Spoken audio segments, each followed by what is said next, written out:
Boa noite, amigos e amigas do Ideal Espírita. Boa noite a todos. É uma alegria estar aqui com vocês novamente para mais um estudo do ERG, estudo sistematizado da doutrina espírita. Esse estudo maravilhoso que nos dá base para que possamos entender e compreender essa doutrina maravilhosa. Hoje nós vamos dar continuidade ao tomo 2, falando sobre a caridade e o amor ao próximo. Mas antes de nós iniciarmos o estudo da noite, vou convidar a todos para que possamos fazer a nossa prece, preparar o nosso ambiente para o estudo. Senhor Jesus, te agradecemos a oportunidade de estarmos aqui, reunidos em seu nome. Agradecemos por essa doutrina maravilhosa que nos traz tanto conforto e esclarecimentos. Que a tua luz possa chegar a todos os lares, a todas as famílias. E que seja feita a vontade do Pai acima de tudo e não a nossa.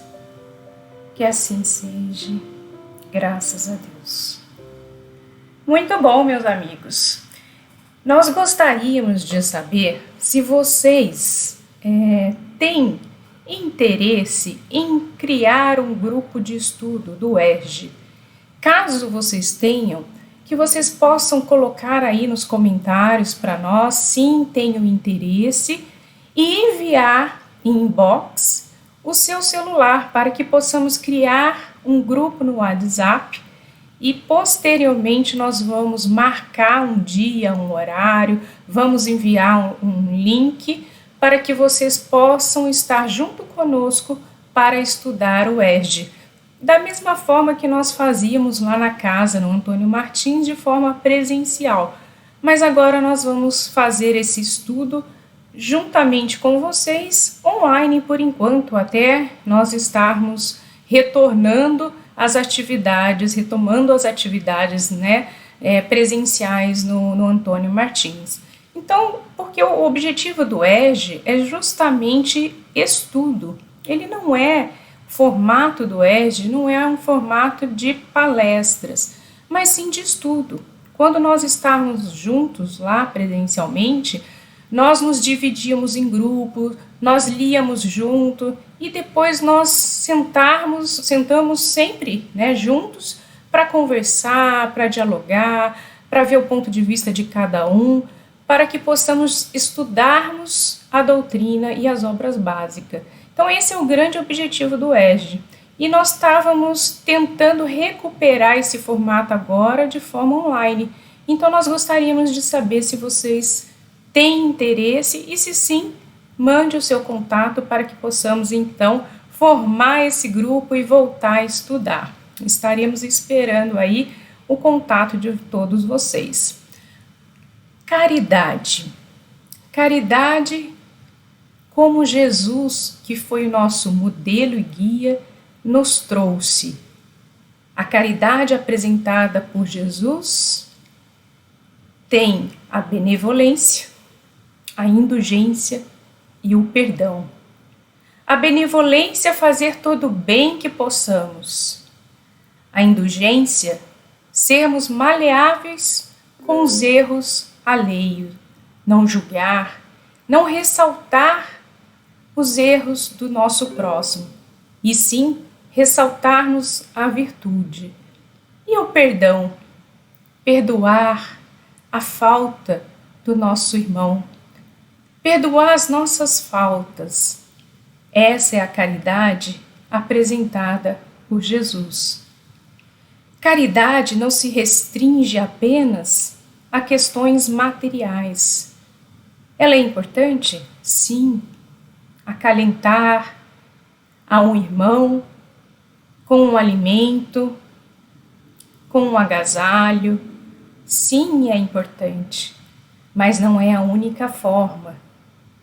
A caridade moral, a transformação em que nós vamos proporcionar ao outro e a nós mesmos. Essa é a caridade da doutrina espírita, é a caridade de Jesus. Fora da caridade não há salvação. A caridade material, você dá o que tem, não é verdade? A caridade moral, você dá o que é.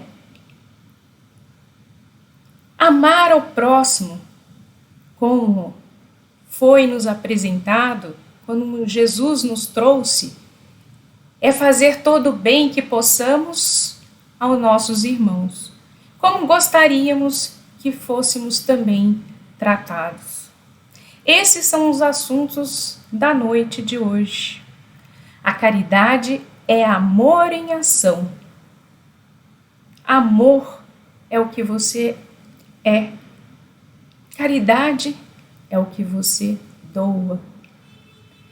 Então nós temos que trabalhar o amor e a caridade juntos, pois a caridade é o amor em ação. Lá no livro Jesus no Lar, na lição 20, tem uma lição muito bonita que fala da caridade real. Estavam todos reunidos ali na casa de Pedro, como de costume, para fazer o culto do Evangelho no lar. Eis que surge diante dos apóstolos uma questão. O que seria a verdadeira caridade? Doar o que tem materialmente, servir ao próximo. E ali começaram uma conversa paralela entre todos. E de repente é levantada uma questão. Será que só pode fazer caridade quem tem condições financeiras para isso? E lá na reunião começaram todos a falar nomes de quem tinha grandes posses. Até que Jesus, depois de um grande tempo, ele para, reflete um pouco e começa uma narrativa de uma história, de uma parábola. Ele dizia nessa história: eis um candidato à caridade que estava na terra. Só que este candidato, ele não possuía nenhum tipo de bem material. Ele tinha muitas responsabilidades como pai, chefe de família, tinha filhos para criar, mas ele foi escolhido para exercer a caridade. Eis que, depois de pensar por um longo tempo e perceber que não tinha como tirar dos seus filhos o alimento necessário para doar a outro, que ele não possuía bens materiais para ajudar o seu próximo, ele pensou: irei fazer a caridade, extinguindo todo o mal que existe em mim. Vou vigiar o tempo todo os meus pensamentos, não deixarei os pensamentos negativos estarem presentes na minha mente, não permitirei que pessoas venham falar mal de outros, não irei propagar a fofoca, a mentira, a maledicência. Vou vigiar o tempo inteiro as minhas atitudes e os meus pensamentos. E assim ele o fez. Um pouco adiante encontrava um que vinha falar mal, fazer uma fofoca de um conhecido. Ele apenas se calava. O outro vinha trazer para ele injúrias, maledicências. E ele apenas falava das virtudes. Jamais nenhuma palavra negativa contra qualquer pessoa ele pronunciava. E assim foi passando os seus dias, seus anos, ele sempre buscando estar atento e sempre fazendo o bem, e sempre elevando-se moralmente. quando alguém vinha aflito, querendo desabafar, ele ali ficava a postos para ouvir. Ele jamais propagava o que ouvia. Estava sempre com um sorriso nos lábios, com uma palavra amiga, com um olhar de carinho e de respeito. Era assim que ele seguia na sua grande tarefa de fazer a caridade. Passou-se um bom tempo e ele veio a desencarnar. E chegado aos céus, eis que é recebido pelos anjos e é coroado. E meio que em lágrimas, sem entender o porquê daquela atitude, ele questiona a todos: será que realmente eu sou merecedor? Será que eu mereci? Eu não tinha pão para dar aos famintos, eu não tinha cobertor para aquecer aqueles que passavam frio.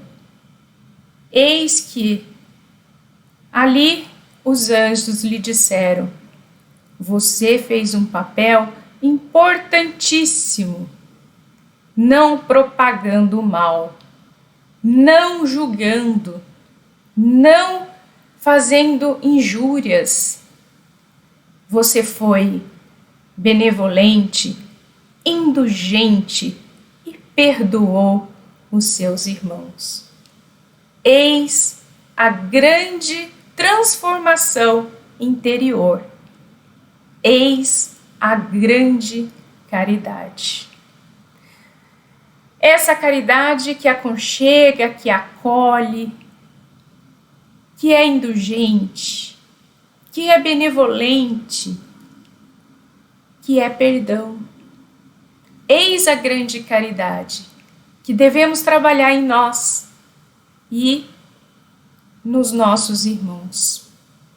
Dr. Bezerra de Menezes narra em sua biografia que ao desencarnar e ao chegar no plano espiritual, quando ele já estava consciente do seu desencarne, ele ainda estava num leito, em repouso, e ele escuta uns murmurros, uma canção longe, uma canção suave, bem longe, e ele pergunta à amiga espiritual Celina, que estava o acompanhando, o que seria aquilo.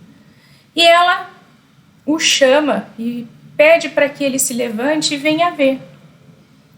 Quando ele chega pela janela e visualiza várias pessoas desencarnadas, felizes por ele estar ali e cantando para ele. E ele olha um pouco assustado para a amiga espiritual e pergunta: quem os são? Ela lhe diz: são todos aqueles que você ajudou quando estavam na terra. São todos os corações que você deu conforto, que você deu amor, que você deu carinho. E eles estão aqui a cantar em agradecimento. Caridade é amor em ação. É levar de dentro de nós o sentimento mais nobre. Esta é a verdadeira caridade. E agora nós vamos entrar no estudo da noite do Ege. Lá no início do capítulo, Allan Kardec, na questão 886, qual o verdadeiro sentido da palavra caridade, como a entendia Jesus? BIP, benevolência para com todos, indulgência para as imperfeições dos outros e perdão das ofensas. Então não vamos esquecer da sigla BIP, benevolência, indulgência e perdão. A lei de justiça e amor e caridade é a mais importante, por ser a que faculta ao homem adiantar-se mais na vida espiritual visto que resume todas as outras. Todas as outras. Benevolência, como nós conversamos, compreensão e tolerância para com os defeitos alheios, se exprime na boa vontade, na disposição para praticar o bem. Quantas vezes, nós estamos em algumas situações que nós queríamos muito que fossem benevolentes e indulgentes conosco, não é verdade? Indulgência é clemência, misericórdia para com as imperfeições alheias. A indulgência não vê os defeitos alheios, se vê, os evita comentar e divulgá-los, oculta-os, pelo contrário, evitando que se propague. E se a benevolência o descobre, tem sempre uma desculpa à mão para o disfarçar. Mais uma desculpa plausível seria, e não daquelas que, fingindo atenuar a falta, a fazem ressaltar com pérfidas astúcias. Então, indulgência é a gente não propagar o mal, é a gente buscar não dar ênfase ao que é errado, e sim a virtude, as coisas boas. Porque nós também, em vários momentos de nossas vidas, nós vamos solicitar que outros sejam indulgentes conosco, não é verdade? Diante das nossas faltas. E assim nós devemos agir também para com os nossos irmãos. Sermos indulgentes. E se por acaso nós virmos o errado, ou estarmos presente algum fato que não foi que o nosso irmão foi infeliz, que nós não, de forma nenhuma, propagamos isso. Vamos esquecer os erros alheios, as faltas alheias. Todos nós estamos num processo de aprendizagem. É natural que em algum momento de nossas vidas nós também estaremos passando por alguns momentos e que estaremos a provas. Então, por que não sermos caridosos com os nossos irmãos? Por que não sermos indulgentes e benevolentes para com eles? E principalmente, perdão. Quando perdoaste os vossos irmãos, nos vos contenteis com estender o véu do esquecimento sobre as suas faltas. Esse véu é quase sempre muito transparente aos vossos olhos. Acrescentai amor ao vosso perdão, fazendo por ele o que pedis a vosso Pai Celestes, que faça por nós. É colocarmos no lugar do outro. É saber se nós gostaríamos também que fôssemos perdoados. Será que aquela atitude que eu estou tendo com meu irmão, com o próximo, será que se nós invertermos a polaridade, invertermos a posição, como gostaríamos que o outro nos tratasse? Que tipo de comportamento nós iríamos esperar do outro? Não é verdade? Então, quando a gente pensa nesse sentido, a gente consegue refletir e não sermos mais impulsivos nas nossas atitudes, na nossa ação. Existe uma passagem lá do Evangelho, o grande julgamento. Está em Mateus, no capítulo 25, no versículo 31 a 46. Disse Jesus: ora, quando o Filho do Homem vier em sua majestade, acompanhado de todos os anjos, sentar-se-á no trono da sua glória. Reunidas diante dele todas as nações, separarás uns dos outros, como o pastor separa dos bodes as ovelhas, e colocará as ovelhas à sua direita e os bodes à sua esquerda. Portanto, disse Jesus, Tive fome e me deste de comer. Tive sede e me deste de beber. Careci de teto e me hospedaste. Estive nu e me vestiste. Achei-me doente e me visitaste. Estive preso e me foste ver. E aí os apóstolos perguntam: quando, mestre, eu tive fome e tu me deste de comer? Tive sede, quando tivesse sede e nós te demos o que beber? Quando tiveste frio e nós te demos um agasalho?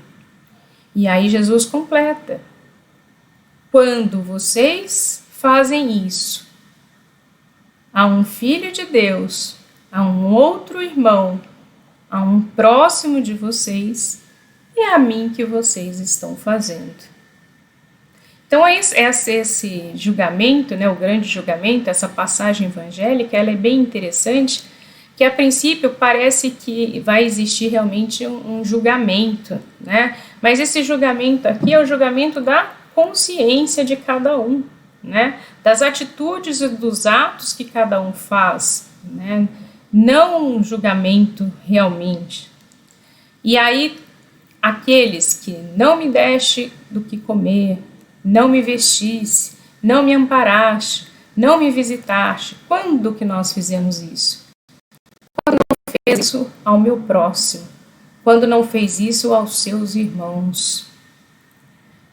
Então aí ficarão à esquerda do meu Pai, ou seja, vão precisar refletir novamente, vão precisar passar por toda esta vida e outras e outras e outras até aprender. Então essa passagem, ela remete a uma tomada de consciência do espírito, de fazer o bem, fazer a caridade, é fazer e amar ao seu próximo. Esse é o grande julgamento, essa transformação interior, essa vontade de servir e de auxiliar. Caridade, segundo Jesus, não se restringe à esmola, abrange todas as relações em que nos achamos como os nossos semelhantes, sejam eles nossos inferiores, nossos iguais ou nossos superiores. A exortação à caridade se encontra presente na lição de Jesus, uma vez que o atendimento às carências humanas, tanto materiais como morais ou espirituais, reclama o comprometimento afetivo entre quem ajuda e quem é ajudado. E esse comprometimento apenas se concretiza onde há sentimentos de benevolência, de indulgência e de perdão. O BIP, não vamos esquecer dessa sigla: benevolência, indulgência e perdão. E aí eu gostaria de saber de vocês: nós estamos trabalhando essa benevolência, essa indulgência, esse perdão? Quem já consegue trabalhar isso? Quem consegue já colocar em prática essa benevolência, essa indulgência, esse perdão? Coloque aí para nós nos comentários. Nós estamos a caminho de, né? Nós estamos trabalhando para isso. Nós estamos nos esforçando para isso. A todo dia, a todo momento, nós buscamos isso e nós estamos num treino para isso, não é verdade? É tarefa fácil? Sim ou não? Não, não é tarefa fácil. Exige esforço e transformação pessoal de cada um de nós. Mas nós vamos chegar lá, nós vamos conseguir. É nesse trabalho árduo e contínuo que nós vamos conseguir caminhar. Tenho certeza disso. No Espiritismo, fora da caridade não há salvação, uma vez que somente a prática da caridade é capaz de salvar-nos das próprias imperfeições, por libertar-nos do egoísmo. principalmente nos libertarmos do egoísmo. Sentimento incompatível com a justiça, o amor e a caridade. Porque se nós somos egoístas, nós não vamos conseguir exercer a caridade. Nós não vamos conseguir servir ao nosso próximo, amparar o nosso próximo, ser benevolente para com o nosso próximo, indulgente. Sendo egoísta, jamais. Então nós temos que extirpar esses sentimentos. Temos que trabalhar para que esses sentimentos, ele apague de nós. O amor e a caridade são um complemento da lei de justiça, pois amar o próximo é fazer-lhe todo o bem que nos seja possível e que desejaríamos que nos fosse feito. Essa é a grande caridade. O amor a Deus, amar o próximo e a si mesmo, na observância do roteiro definido pelo meigo nazareno, é a estratégia mais efetiva para o autodescobrimento e a percepção profunda do verdadeiro sentido da vida imortal. Concessão sublime que se esparge para toda a criação, como a assinatura de Deus na existência de cada um de nós. É esse esforço para o autodescobrimento, para a transformação. E aí tem uma questão interessante de Santo Agostinho. E o dia de hoje, como é que foi? Né? Santo Agostinho, ele nos presenteou com essa observação constante das nossas atitudes diárias, que nós devemos nos perguntar sempre, todos os dias ao deitarmos, o que eu fiz de útil ou de bom hoje? Vamos refletir. Como foi o meu dia? Eu servi, eu ajudei, auxiliei? Não, eu não consegui, eu me irritei, eu fiquei bravo, né? O que eu aprendi de novo nesse dia? Tudo bem, eu não consegui ser benevolente, não consegui ser indulgente, mas o que isso traz de lição para mim?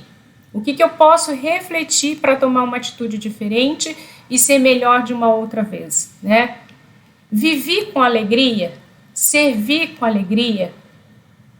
Então nós devemos fazer como Santo Agostinho fazia. Fazer uma reflexão diária de todos os nossos atos, de todas as nossas atitudes. Estar sempre perguntando para a nossa consciência que se os nossos atos foram atos bons, positivos, e se não foram, o que nós podemos fazer para melhorarmos, né? Então nós temos que buscar essas perguntas e analisarmos para que possamos fazer as modificações que são necessárias. O que eu fiz de útil ou de bom hoje, o que eu aprendi de novo nesse dia e se eu vivi com alegria. Kardec: reconhece-se o verdadeiro espírita pelo esforço e pelo empenho que ele faz para dominar as suas más tendências. Então, nós estamos num processo de aprendizagem, nós vamos, aos poucos, trabalhar o nosso autodescobrimento, tirar as nossas falhas. O importante é o esforço que nós fazemos para isso. Diante de tudo que nós vamos conhecendo através da doutrina, de todos os esclarecimentos que nós vamos tendo, o que nós temos que fazer é nos esforçarmos para sermos cada vez melhores. Sempre. Hoje, sempre melhor que ontem. Não é verdade? Hoje, sempre melhor que ontem. E eu trouxe uma animaçãozinha para vocês, para terminarmos, e em seguida nós vamos fazer a nossa prece. Espero que vocês gostem bastante da animação.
que possamos fazer o bem sem olhar a quem. Você tem mais poder do que imagina. E assim nós vamos terminando o estudo da noite de hoje. Agradeço a oportunidade, agradeço por vocês estarem aqui comigo essa noite e que Jesus possa nos iluminar, nos amparar, nos dar força e coragem para continuarmos a nossa jornada. Que assim seja, graças a Deus. Fiquem em paz, fiquem com Deus. Que assim seja.